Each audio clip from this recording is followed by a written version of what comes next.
Hey, homesteaders, gardeners, and cooks. My name is Jennifer. Welcome to Miles Away Farm. Thanks for joining me at my computer. I saw this victory garden plan for a family of 5 come around on one of my social media feeds. It is from Illinois in 1942, so right in the middle of World War II.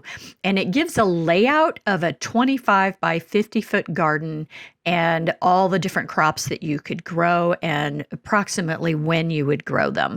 And I just thought it was really interesting. 1, as kind of an insight into war, 2, as an insight into victory gardens, and 3, just curious about what this would actually entail. Like, how much food are we talking about here in terms of your actual harvest, and what would this look like? And so I did some fun analysis with some spreadsheets and a little bit using the new program online called Seed Time, which tells you when to plant, when to harvest, etc.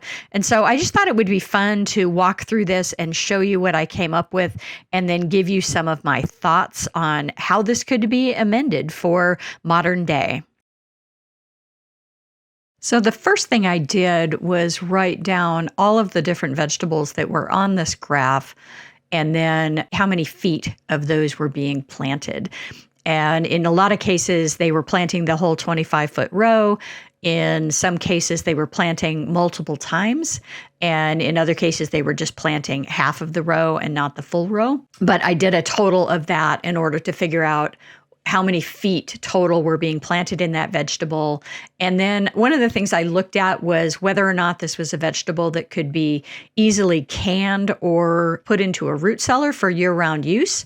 And so the orange color here is canned, and canning was not unheard of in 1942. It was definitely something that was happening, and people had pressure canners. There was information on how to pressure can.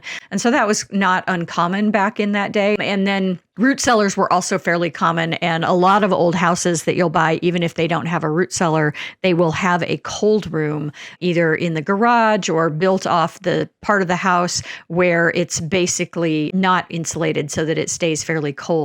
And things that can easily be root cellared are things like turnips and rutabagas, all kinds of onions, carrots, cabbage, beets.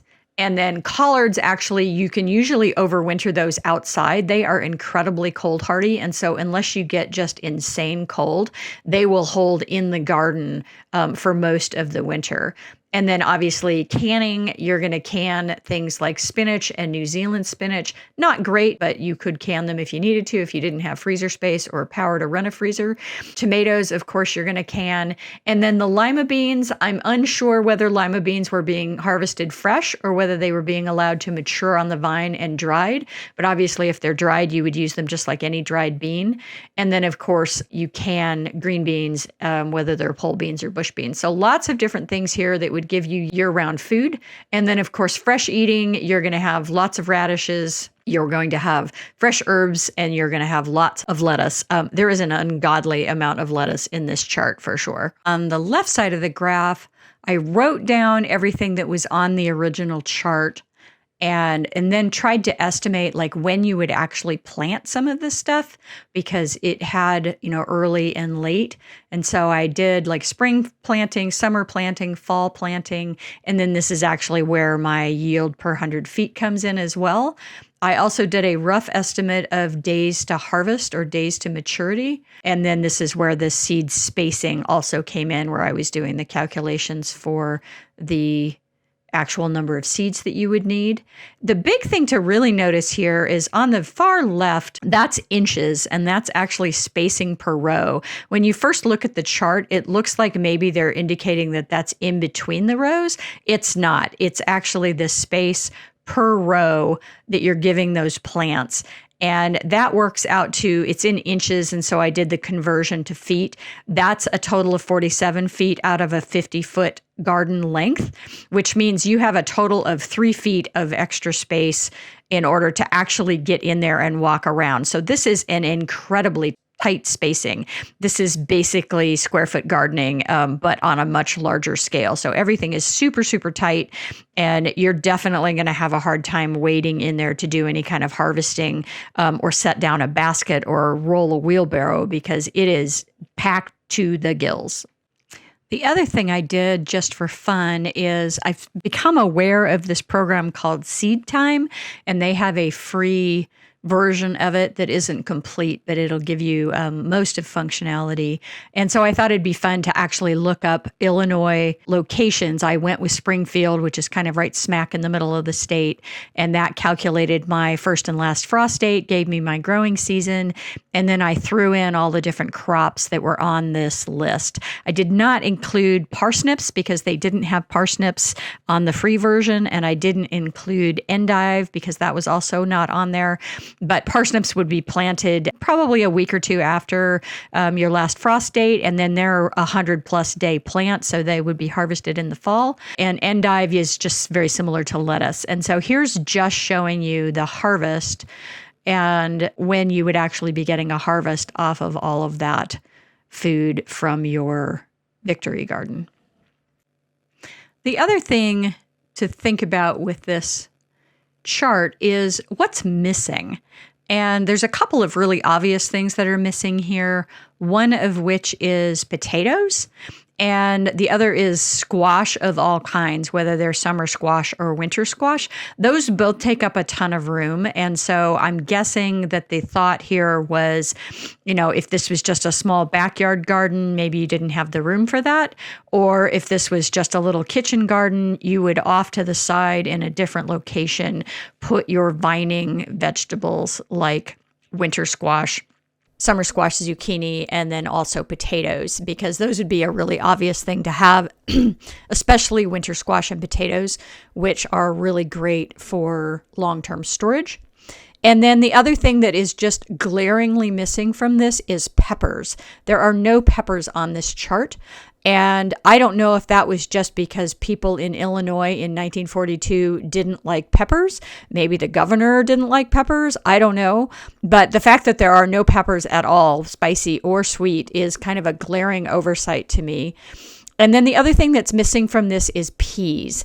And it could be that in order to get a big harvest from peas, you really need to plant a lot of them. They are not super prolific in terms of actual amount per 100-foot row.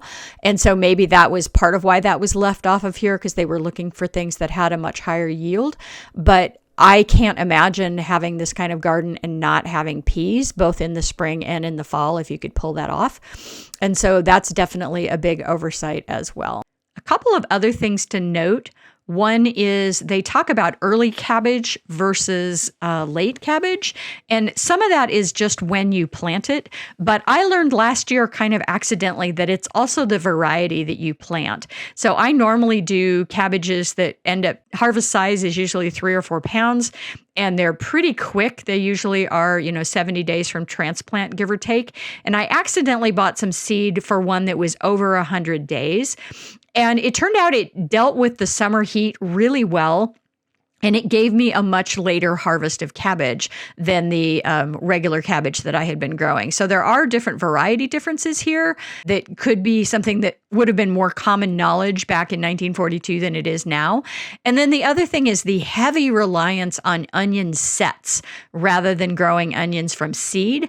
And I personally hate growing onions from sets. I find that they don't mature well. They tend to have multiple bulbs within this wrapper, and so they don't store well. And they often bolt and try to send up a flower stalk because they're actually onions that were started the year before and then stopped mid-season, put into cold storage, and then brought back out to sell you in the spring. And so I'm not sure why there's such a huge reliance on onion sets here. Onions are not that difficult to grow from seed. I have a whole video on that. But it is interesting to see how much the onion sets versus onion seeds are in here. And then the difference between a leaf lettuce and a head lettuce. And again, I don't know what kind of head lettuces were being grown in 1942. One would kind of assume iceberg, hopefully not. But a head lettuce is something like butterhead or romaine versus a leaf lettuce like black-seeded Simpson. A leaf lettuce is generally going to mature a couple of weeks earlier, at least, than a head lettuce. And so they're doing some staggered planting there in order to take that into consideration to extend the harvest, which makes a lot of sense. So if you've spent any time as a homesteader and considered trying to be as self-sufficient as possible with your garden, you've probably gone down a similar rabbit hole here where you're trying to figure out how much do I need to grow in order to feed myself and feed my family. And there's some good strategies out there that are not cookie cutter the way this is, or the way buying a can of Victory Garden seeds. You can buy kits now that are supposed to be, the Come the Revolution apocalyptic seed kit. The reality is what you need to be considering is, what does your family actually eat? And I look at this list and I think, there's no way that I would eat 37 pounds of rutabagas unless I was truly starving. There's other things that I would much rather have. I don't particularly like lima beans, and I've tried growing them myself just to see if a homegrown lima bean was any better than a store-bought lima bean, and I find them mealy and kind of just yuck. So, there's a lot of changes that I would make to this list if it were me, based on, did I have freezer space? Did I have root cellar space? Was I able to can? And then also, just what do we like to eat? This is a huge amount of lettuce. The total amount of lettuce in this is 87 pounds of head lettuce and 75 pounds of leaf lettuce. I eat a lot of lettuce. I eat a lot of greens. And yeah, that is a very large amount of lettuce. And then it's only 30 pounds of spinach. And honestly, I think I would probably use more spinach than I would lettuce in this situation. And then it's 28 pounds, 29 pounds of Swiss chard.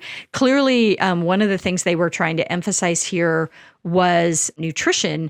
And one of the interesting facts about World War II is when they instituted the draft, there were a lot of people that were rejected simply because they were basically undernourished or malnourished. We were not going into this war in a super healthy situation. And in fact, I have a copy of my grandfather's draft card from the 40s. He was a dryland wheat farmer in Arco, Idaho, which is southern Idaho. And they were basically close to starving. My grandmother almost died during the Depression simply because she was so underweight and she was trying to give birth to babies. And I think his weight on that draft card was maybe 145 pounds. I don't know how tall he was, but for any normal adult male, 145 pounds is not very heavy. So I'm sure that they were focusing on nutrition here and trying to get some more nutrients into folks. But dang. Yeah, so I would definitely mix this up. I would change things up. I would grow peas. I would definitely work in some way of growing potatoes and winter squash for sure, and summer squash if I could, and then lots of peppers. Peppers are an awesome nutritional source, and they're really good sources of vitamin C. And so I would definitely change out a lot of this for that.